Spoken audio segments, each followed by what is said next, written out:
నమస్తే అండి సుధాకర్ రెడ్డి గారు, వెల్కమ్ టు వీకెండ్ పాలిటిక్స్. నమస్తే అండి నిహాల్ గారు.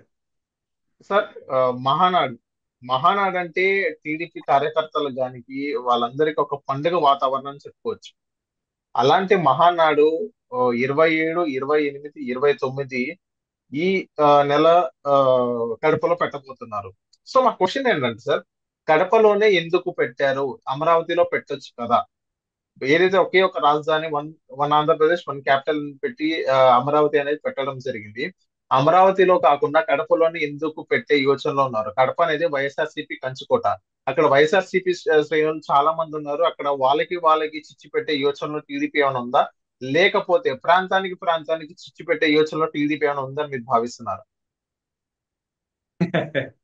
ఇదేంటే ఇట్లా ప్రశ్నలు వైఎస్ఆర్పి పార్టీ వాళ్ళకి స్ఫురిస్తాయి. బట్ట నెత్తికి బోడి తలకి ఇది మోకాటికి ముడేసినట్టు. ఓకే. ఇప్పుడు మాకు అది పండగ అండి. మహానాడు తెలుగుదేశం పార్టీకి పండుగ. ఉమ్, చాలా ప్రాంతాల్లో పెట్టాం. ఇప్పుడు ఒంగోలులో పెట్టాం.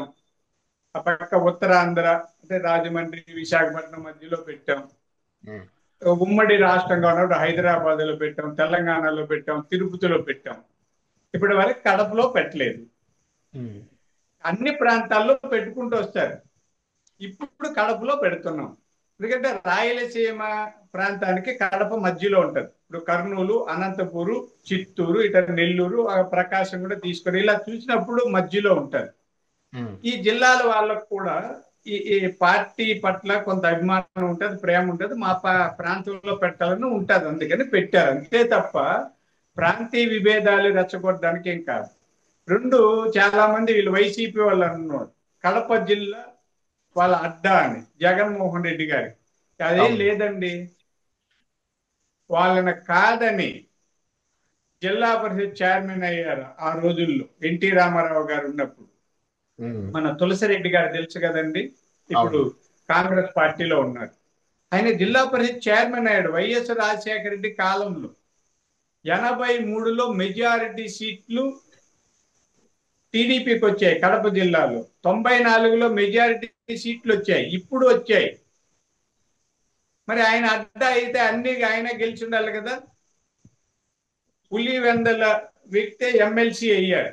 స్థానిక అవును. సంస్థల ఎన్నికల్లో జగన్మోహన్ రెడ్డి గారి బాబాయ్ ఓడిపోయి మా బీటెక్ రవి గారు గెలిచారు. మరి వాళ్ళ అవును. అడ్డా ఏముందండి? స్థానిక సంస్థలు అంటే మీకు తెలుసు కదా, లోకల్ బాడీస్ లో అవును. ఎంపీటీసీలు, జడ్పీటీసీలు వాళ్ళ దగ్గరే గెలిచాం. అందుకని వీళ్ళ అడ్డా వాళ్ళ అడ్డా ఏమి అడుగురు రాసి ఇవ్వలేదండి. జగన్మోహన్ రెడ్డి గారికో లేదా వాళ్ళ నాయనకి అడుగురు రాసి ఇచ్చేయలే. కడప జిల్లా వాళ్ళది వాళ్ళ నాయన పేరు పెట్టినంత మాత్రాన వాళ్ళది కాదు. ఉమ్, ఈ ప్రాంతంలో ఉన్న ప్రజల మనోభావాలకి అనుగుణంగా ఇక్కడ కూడా మీటింగ్ పెట్టాలని పెడుతున్నాం తప్ప ఏమీ కాదు. ఈ మీటింగ్ కి 10 లక్షల మంది జనం వస్తారని అంచనా వేస్తున్నాం. రాయచోటి కర్నూలు రోడ్లోని ఒక విలేజ్ ఆ ప్రాంతంలో స్థలం కూడా చూసుకున్నారు.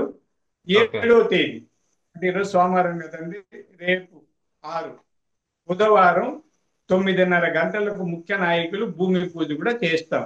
ఆ తర్వాత ఓకే. అక్కడ టెంట్లో అవన్నీ చేస్తాము. నభూతో నభవిష్యత్ అన్నట్టుగా అద్భుతమైన వేదికను తయారు చేసి మీటింగ్ పెట్టే లక్ష్యంతో చంద్రబాబు నాయుడు గారు ఉన్నారు. అందుకనే ఈ నెల 18వ తేదీ లోపల అన్ని చోట్ల పార్లమెంట్ కమిటీల వరకు, అంటే గ్రామ కమిటీలు, మండల కమిటీలు, పంచాయతీ కమిటీలు, నియోజకవర్గాలు, పార్లమెంట్ అన్ని కమిటీలు పూర్తి చేసి మా అధ్యక్షుడిని మళ్ళీ ఎన్నుకుంటాం. మహానాడులో అధ్యక్షుని ఎన్నుకుంటాం. ఆ తర్వాత జూన్ 15 లోపల దాదాపుగా, లేదా 15 తర్వాత కొన్ని అన్ని కలిపి అనుబంధ సంస్థలు అన్ని కాదు, జూన్ నెలాఖరికి అన్ని కమిటీలు వేసుకొని ముందుకు వెళ్తుంటాం. ఓకే. ఇది ఇప్పుడు కాదండి, రామారావు గారు పార్టీ పెట్టినప్పటి నుంచి వస్తున్న ఆచారం. మేము అది పండగగా చేసుకుంటాం. సర్వసభ్య సమావేశం అంటారండి ఇది.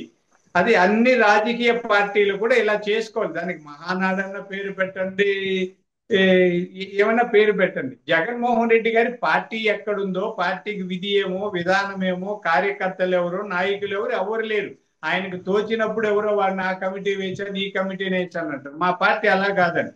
ఇప్పుడు గ్రామ కమిటీలు వేస్తున్నాం, మండల కమిటీలకు కసరత్తులు చేస్తున్నాం, అందరూ కూర్చోబెట్టి ఏకగ్రీవం తోటి ఏకగ్రీవం చేస్తాం, లేకపోతే మెజారిటీ సభ్యుల అభిప్రాయం ప్రకారం కమిటీలు వేస్తాం, లేదంటే అవసరమైతే ఐవీఆర్ఎస్ కూడా తీసుకొని వేస్తున్నాం. పెద్ద ఎత్తున లక్షల మంది కార్యకర్తలతో ఏమండి 1,02,00,000 మంది పైగా సభ్యులు ఉన్నారండి. ఓకే. భారతదేశంలో ఏ ప్రాంతీయ పార్టీకి ఏ రాష్ట్రంలో కూడా ఇంత మంది సభ్యులు లేరు. ఇంత పెద్ద సభ్యులు ఉన్న తెలుగుదేశం పార్టీ, నిబద్ధత ఉన్న పార్టీ, జగన్మోహన్ రెడ్డి గారిని బెదిరించడానికో లేకపోతే అక్కడ పోయి రాయలసీమలో ఏదో ప్రాంతీయ చిచ్చు పెట్టడానికో మీటింగ్ పెట్టడం లేదు. మా ఆనవాయితీ ప్రకారం ఒక్కొక్కసారి ఒక్కొక్క ప్రాంతంలో పెడతాం. గతం 2 సార్లు అటువైపు ఒంగోలులో పెట్టాం, రాజమండ్రి దగ్గర పెట్టాం. ఇప్పుడు ఈ రాయలసీమ ప్రాంతంలో పెట్టాలని పెడుతున్నాం అంతే. ఇంకా అమరావతిలో పెట్టరా సార్ ఇంకా? ఇదే అమరావతి ఇదేండి ఇప్పుడు అమరావతిలో పార్టీ ఆడే ఉంది. రోజు మా సెంట్రల్ పార్టీ కేంద్ర కార్యాలయము విజయవాడ లేదా అమరావతి అక్కడే కదా ఉన్నాయండి. రోజు మేము ఆడనే ఉన్నప్పుడు వేరే ప్రాంతంలో పెడితే, ఇప్పుడు ఉదాహరణ చెప్తాను, విశాఖపట్నంలో పెట్టారనుకోండి, చిత్తూరు దగ్గర నుంచి తక్కువ మంది వెళ్తారండి. చిత్తూరు, కడప, అనంతపురం నుంచి.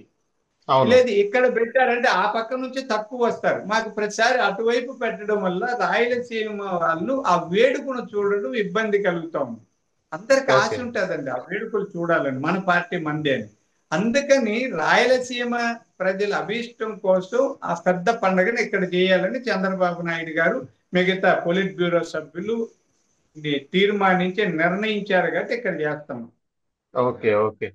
సో థ్యాంక్ యూ సార్ మైకాన్ పాలిటిక్స్ వచ్చినందుకు.